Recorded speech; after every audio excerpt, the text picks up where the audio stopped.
Assalamualaikum warahmatullahi wabarakatuh. Selamat pagi anak-anak semua. Semoga kalian senantiasa selalu diberikan kesehatan, kebahagiaan, serta semangat dalam belajar. Nah, di sini Ibu akan menjelaskan tentang pidato persuasif. Nah, sebelum kita melanjutkan pelajaran, Ibu akan menyampaikan terlebih dahulu tujuan dari pembelajaran yang akan kita lakukan pada pagi hari ini. Yang pertama ialah mengenal tujuan dan fungsi dari pidato persuasif. Yang kedua, mengetahui struktur pidato persuasif.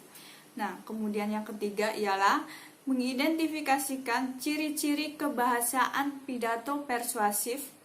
Kemudian yang keempat ialah menganalisis struktur model pidato persuasif. Kemudian yang kelima ialah menganalisis kebahasaan model pidato persuasif. Kemudian yang keenam, menyajikan dan pembahasan hasil telaah model pidato persuasif. Kemudian yang ketujuh, menyusun kerangka pidato persuasif. Kemudian yang kedelapan ialah menyusun teks pidato persuasif baik secara lisan maupun tulisan. Nah, kemudian dari pengertian pidato persuasif ini sendiri ialah pidato persuasif merupakan seni mengungkapkan pendapat secara jelas atau logis. Nah, biasanya pidato persuasif ini dilakukan pada acara-acara tertentu yang mengharuskan seseorang berbicara di depan orang lain atau di depan umum atau di depan audiens. Pidato persuasif merupakan bagian dari eksposisi yang bertujuan untuk meyakinkan pembaca atau pendengar dengan menyajikan suatu sudut pandang dan dapat membuktikan kebenarannya. Eksposisi persuasif memiliki satu sudut pandang yang didukung oleh argumen logis dan bukti-bukti yang kuat. Kemudian selanjutnya ialah struktur isi pidato persuasif. Ini ada 3 struktur isi. Yang pertama ialah pernyataan posisi, yang kedua ada tahap argumen, kemudian yang ketiga ada penguatan pernyataan posisi. Ibu akan menjelaskan terlebih dahulu tentang pernyataan posisi. Di pernyataan posisi ini, pendapat atau pendirian yang dapat diambil oleh penulis terhadap suatu persoalan. Siapakah yang akan diyakinkan? Apa yang akan diyakinkan? Apakah dapat mengubah pandangan atau perilaku seseorang? Jenis argumen apa yang menarik perhatian mereka? Apakah pernyataan sudah menyatakan posisi secara jelas? Nah, ini semua bisa menentukan teks pidato apa yang nanti kita tulis dari pernyataan posisi ini tersebut. Kemudian yang kedua ada tahap argumen. Argumen atau pendapat ini dapat dikembangkan dan didukung secara logis. Dapat dibuktikan dengan alasan, contoh-contoh, bukti pakar, dan informasi statistik. Serta dapat fakta pendukung, yakni contoh, tabel, gambar, dan kutipan. Nah, tahapan argumen ini sendiri dapat dimulai dari argumen yang paling kuat atau dapat dimulai dari argumen yang paling rendah atau paling lemah hingga ke argumen yang paling kuat atau argumen yang paling tinggi. Kemudian yang ketiga adalah penguatan pernyataan posisi. Yang pertama ini menggunakan suara berbeda dengan menggunakan tinggi rendahnya nada, mimik, bahasa tubuh, dan gestur. Nah, ini dapat meyakinkan pendengar atau audiens tentang apa yang kita sampaikan kepada mereka. Kemudian yang kedua, argumen sebaiknya dikembangkan secara logis dan didukung oleh bukti-bukti. Nah, penyampaian secara logis yang didukung oleh bukti-bukti ini sangat penting untuk meyakinkan audiens untuk tuh bisa percaya kepada apa yang kita bicarakan, dan sehingga mereka bisa ikut apa yang akan kita sampaikan. Kemudian penyampaian argumen tersebut dapat didukung dengan tabel, diagram, foto, dan gambar. Ini dapat digunakan dalam eksposisi lisan ataupun tulisan. Nah, jika kita ingin lebih mudah menyampaikan pidato, kita juga dapat menggunakan PowerPoint untuk mendukung apa yang kita sampaikan nanti. Kemudian ada ciri-ciri kebahasaan teks eksposisi. Yang pertama ada nominalisasi atau pembendaan. Nah, nominalisasi atau pembendaan merupakan proses bahasa mengubah kata benda, kerja, dan sifat menjadi kata benda. Fungsinya untuk menggabungkan makna antar kalimat. Nah, Ibu ada contoh. Dari kalimat pertama ialah pemerintah memberlakukan undang-undang anti kekerasan. Kemudian kalimat yang kedua ialah pemberlakuan tersebut melegakan banyak pihak di negeri ini. Nah, kalimat 1 dan kalimat 2 ini saling berhubungan, yang dihubungkan dengan kata memberlakukan dan pemberlakuan.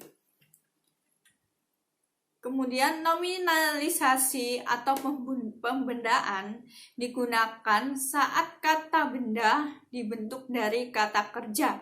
Nah, misalnya kata membangun menjadi pembangunan, kata mendaur ulang menjadi pendaur ulangan, kemudian kata berhasil menjadi kata keberhasilan, kemudian merintis menjadi kata perintisan. Nah, pembendaan digunakan untuk mengubah kalimat dari bentuk aktif ke bentuk pasif. Misalnya, kita harus mendaur ulang sampah. Pendaur ulangan itu menguntungkan lingkungan dan menghasilkan uang.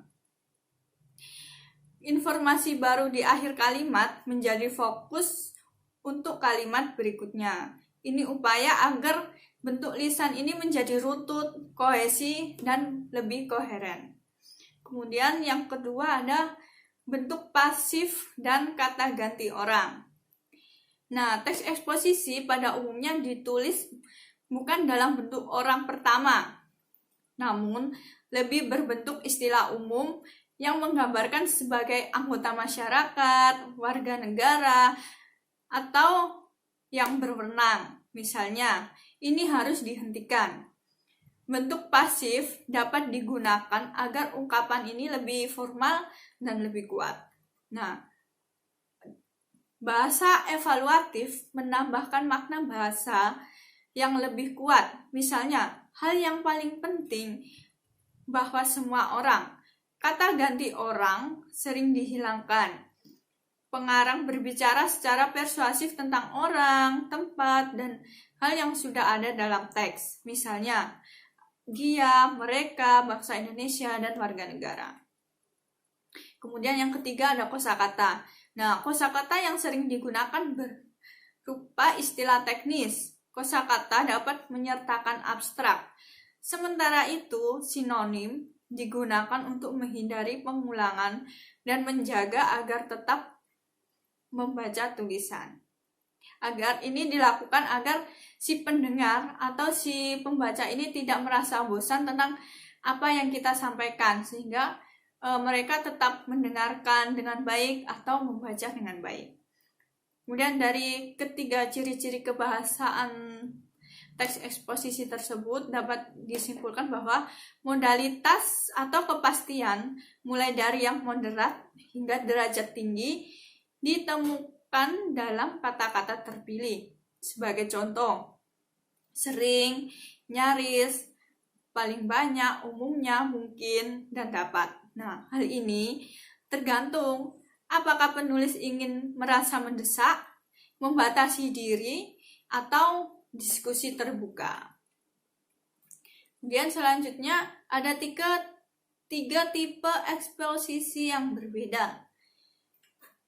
Yang pertama ialah eksposisi yang dapat mengubah sikap seseorang atau mengubah pandangan seseorang tentang suatu hal.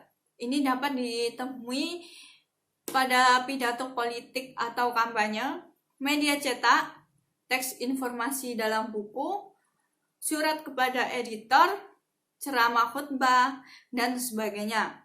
Nah, pada tipe pertama ini, eksposisi yang disampaikan ini bertujuan untuk mengubah pandangan seseorang tentang suatu hal.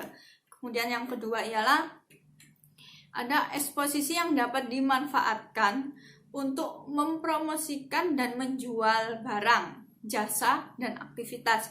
Nah, ini biasanya kita jumpai pada iklan-iklan yang ada di koran atau poster yang biasa kita jumpai di jalanan.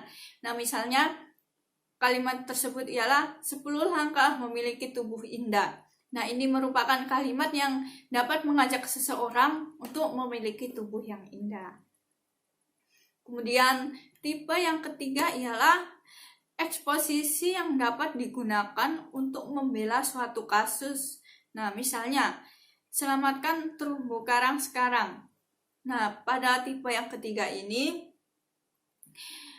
seseorang atau pembicara ini memiliki tujuan untuk menyelamatkan sesuatu. Nah, di sini sebagai contoh ialah selamatkan terumbu karang sekarang. Jadi, pembicara ingin mengajak audiens untuk menjaga lingkungan. Seperti itu. Nah, demikian apa yang dapat Ibu sampaikan. Bila ada kekurangan, salah kata, atau apapun, Ibu mohon maaf.